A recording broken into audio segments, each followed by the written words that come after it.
Hello and welcome. Welcome, friends. Welcome, family.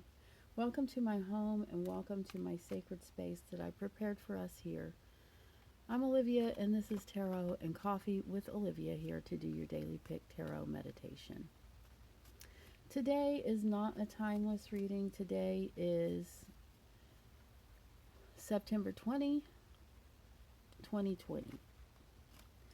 Ruth Bader Ginsburg passed away yesterday. She was born March 15, 1933, and she was instrumental, well, in a lot. When I was a kid, I would see her face on TV or not. I just hear about things. I didn't see her face on TV. I would just hear about things and be appalled. I was already playing football with my neighbor boyfriends and climbing trees and playing cowboys and Indians and all the things that we did. And then I found out that women weren't allowed to play the sports they wanted. Actually, what I found out is they could now in school. And that was one of the things that Ruth Bader Ginsburg was instrumental in. In 1974, Ruth Bader Ginsburg was instrumental in getting the Equal Opportunity Act passed. And what that meant was, surprisingly, in 1978, I was a big girl. And I found out at that time that before then, women were not able to get loans for banks or loans to buy houses or anything of the sort without a man's signature, or a man actually being there to co-sign. There's a really good movie about that. If you like movies about people coming through social injustice, The Girl from Panama. If you like beautiful people, parties, hot sex, all that stuff, it has it all. It's beautiful costuming. It's a period piece. It's just wonderful. It's good. See it. It doesn't have any kids.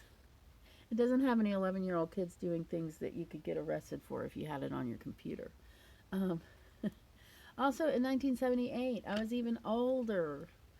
I found out, and the way I found this out was because my mom was going through it. I found out that a woman could get fired for getting pregnant. And yeah, I have four brothers and sisters, and a sister, three brothers and a sister. So she had a few babies, but she was our major breadwinner in our family, and she got fired because she was pregnant. But in 1978, that was not legal to do anymore. Somebody still did it to her after 1978, my mom. But that's how I knew about that law. There, Ruth Bader Benz.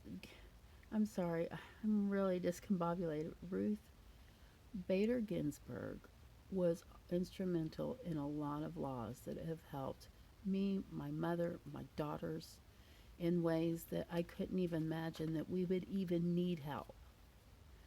Sex discrimination laws in the workplace. And then I think we all know the things that she's done recently. And if you're not familiar and you want to know more, we live in the age of Google and Wikipedia. So there's a lot of good information out there about Ruth Bader Ginsburg. And that is our thought of the day. We can call it a meditation because it was a meditation on Ruth Bader Ginsburg. May she rest in peace. Just so you know, there are lots of ways to connect with me. You can get a private reading. In fact, at this time, if you mention Ruth Bader Ginsburg, I will give a $10 reading. All my readings are going to be $10 up to 30 minutes, okay? So, if you mention this video, this date, if you mention Ruth Bader Ginsburg, when you set your appointment, your reading will be $10 and no more. And now I guess we're going to go ahead and move on. You can see I already have your cards laid out.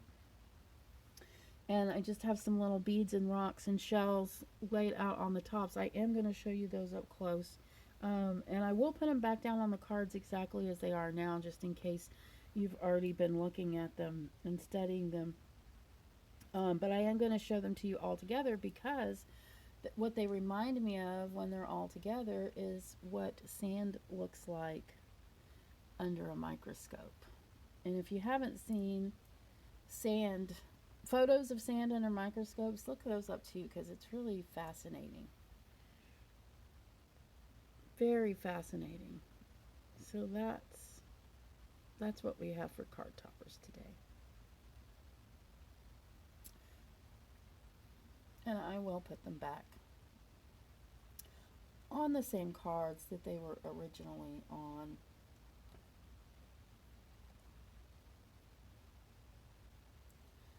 These want to roll. Okay. All right, so now's the time to take your time and pick your card based on your card topper or the position of the card or a feeling that you get. It's kind of hard for me. Like when I'm here, I can pass my hands over the cards and I can feel different energies. However, when you're putting your hand on the TV, it's not quite the same. Although it can be done, you can suss out things that way, even through the TV. But people pick their cards lots of different ways, and there are lots of different ways to do it. You do it whichever way suits you. And at this time, I'm going to go ahead and start, and we will pull up the cards under these beads or rocks right here. Bead and a rock. So if you picked this card today, you picked the Five of Wands or the five of Rods or Batons. This is the Universal Tarot deck that we're looking at. And basically, the Five of Rods is kind of a group of people that are maybe debating, maybe talking about a subject from different points of view. They may be arguing a little bit. They may be having a little bit of a conflict, but it's usually not a heated conflict. It's usually kind of working together kind of project thing. So if you have this card today, it looks like you will have some help and maybe some hindrance, but working together is a really good way to get things done. I don't have a lot more to say about that except that it's pretty positive. I don't see that they're social distancing. And that's something that I would recommend. I know, you make your own choice. I didn't even need to mention it. Okay. So that actually looks like kind of a good productive day, even if you don't end up getting a lot of physical things done. I think a lot of ideas will be passed around and had. And if you're someone who is alone and doesn't have a lot of people, this could be something that happens over the phone, or it actually could be something that happens within yourself. It's not usually that because it is rods, it's tools. So just kind of keep that in mind. Also, all the personages on the cards, they could be also other beings. So they don't have to be human beings, even though they are represented as such. And if you picked the blue, these beads here, we're going to see what's under your card, or what your card is. And you have the Four of Spades or the Four of Swords. The thing about this card is I often see it when, particularly when people are after a breakup. Sometimes I get calls about someone who's been through a breakup, and they ask, so what's going to happen with me now? Or they say, is there someone in the future for me? Is there someone else? Or they say, yeah, when am I gonna not be alone anymore? And this card represents taking time to be alone. And you can see that this person is in a prayer or meditative pose. They have a sword across their lap as if they're protecting themselves, and yet and still kind of dressed for battle and yet in repose. And you see this stained glass window up here. My other cards don't have these same details.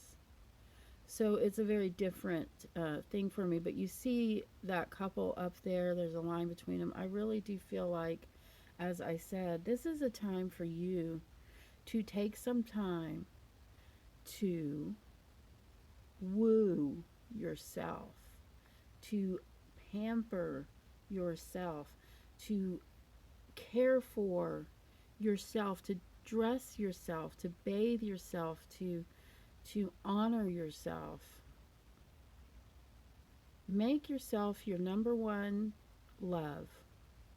Act as if you're in love with yourself. What would you do?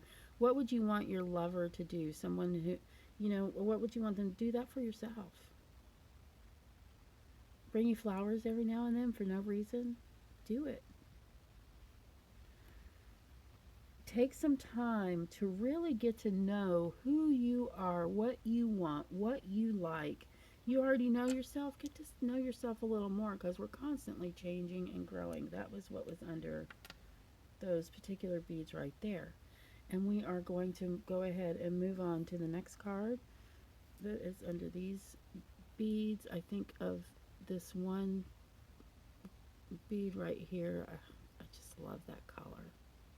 It's a seafoam, I don't know, with the green bead, it kind of picks up a little green, so I think of it as a seafoam green when it's next to that bead. And you have a king, and look at this gorgeous king. Look at that.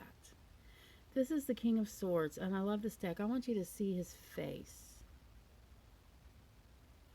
He is battle tested. The King of Swords is not your sweet king. He's not considered sweet. He's considered someone who holds the kingdom back. He will go to battle.